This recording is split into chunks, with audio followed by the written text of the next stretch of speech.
안녕하세요. 혹시 뭔가 채워지지 않는 갈증, 그런 비슷한 감정 느껴보신 적 있으신가요? 오늘은 바로 그 목마름이라는 키워드를 가지고 현대 사회를 아주 날카롭게 진단하는 한 편의 설교를 같이 한번 살펴보려고 합니다. 이거 정말 공감되지 않으세요? 소셜미디어를 이렇게 넘기다 보면 누구나 한 번쯤은 이런 생각에 빠지잖아요. 다른 사람하고 비교하니까 내 삶이 너무 초라해 보인다. 바로 이 문장이 오늘 우리가 파헤쳐 볼 문제의 아주 핵심적인 부분입니다. 그래서 이런 질문을 던져보게 되는 거죠. 아니, 물질적으로는 그 어느 때보다 풍요로운 세상이잖아요. 그런데 왜 우리는 마음속에서 끊임없이 이런 목마름을 느끼는 걸까요? 이 설교는 바로 이 지점, 이 모순에서부터 이야기를 시작합니다. 자, 그럼 먼저 이 현대 사회의 목마름이 도대체 어디서부터 오는 건지 그 원인부터 한번 진단해 보겠습니다.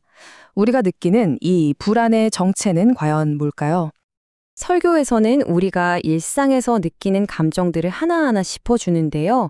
SNS를 보면서 느끼는 상대적인 박탈감, 또 더 나은 삶에 대한 끝없는 갈망, 경제적인 불안감 같은 것들이요. 이 모든 게 사실은 그냥 개별적인 문제가 아니라는 거예요. 사회 전체가 앓고 있는 더 깊은 영혼의 목마름이 겉으로 드러난 증상들이라고 보는 거죠. 그런데 여기서 정말 흥미로운 점은요. 이 설교가 이 지극히 현대적인 문제의 해답을 수천 년 전 물에 관한 두 개의 고대 이야기에서 찾는다는 겁니다. 과거의 지혜가 오늘날 우리에게 어떤 통찰을 줄 수 있을지 한번 보시죠. 여기 두 가지 종류의 목마름이 등장합니다. 한쪽은요, 사막에서 정말 죽음의 위기에 처한 공동체가 물을 달라고 절규하는 생존을 위한 목마름이고요. 다른 한쪽은 사람들 속에서 외로움을 느끼는 한 개인의 텅 빈 마음, 바로 영적인 목마름이죠. 겉보기엔 완전히 다른 것 같은 이 육체적 갈증과 영혼의 갈증이 과연 어떻게 연결되는 걸까요? 두 이야기의 핵심은 놀랍게도 같습니다. 바로 인간의 힘만으로는 도저히 해결할 수 없는 깊은 결핍이 전혀 예상치 못한 어떤 신적인 근원으로부터 채워지는 패턴을 보여준다는 점이에요. 그렇다면 이 고대의 이야기들이 제시하는 해결책은 뭘까요? 설교는 이 목마름을 영원히 해결해줄 솟아나는 샘물을 찾아야 한다고 말합니다. 설교가 말하는 솟아나는 샘물이라는 건 이런 겁니다. 목마를 때마다 매번 물을 찾아다니는 게 아니고요. 아예 내 안에서 영원히 마르지 않는 샘, 그 자체를 발견하는 거죠. 그러니까 일시적인 해소가 아니라 영구적인 충만을 의미하는 거예요. 하지만 우리는 자꾸만 이 샘을 엉뚱한 곳에서 찾으려고 한다는 거죠. 설교는 바로 이 점을 지적합니다. 사람들은 유명한 연사나 어떤 큰 행사, 혹은 더 좋은 차, 더 넓은 집, 같은 외부적인 것들에서 영혼의 만족을 얻으려고 하잖아요.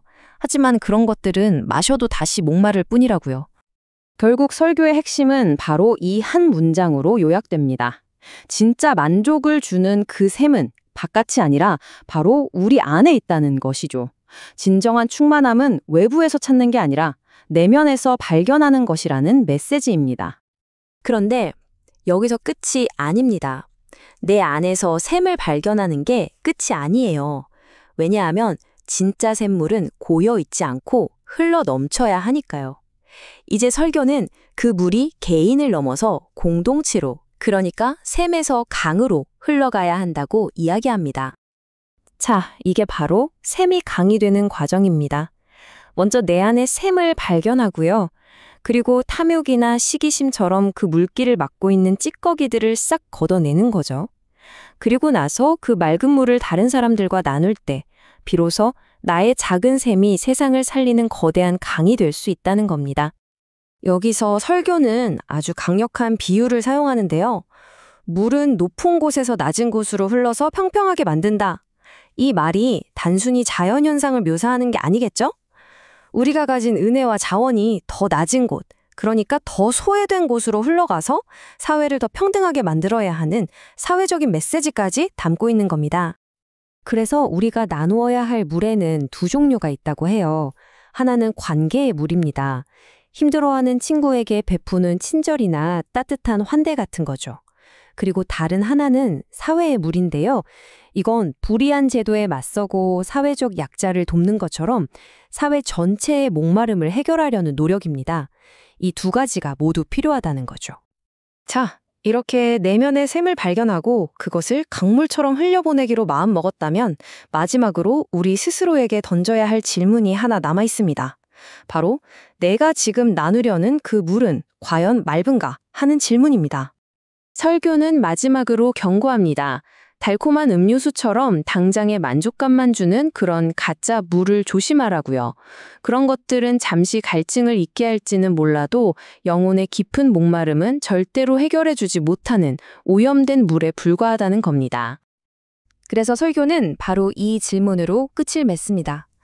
교회가 주는 물은 맑습니까? 하지만 이 질문은 단지 교회만을 향한 질문은 아닐 겁니다. 오늘 이 내용을 들으신 우리 각자에게 묻는 질문이기도 하죠. 여러분이 삶에서 추구하는 것은 무엇인가요? 그리고 여러분이 다른 사람에게 건네는 것은 과연 생명을 살리는 맑은 물인가요? 아니면 잠시 현혹하는 달콤한 음료수인가요?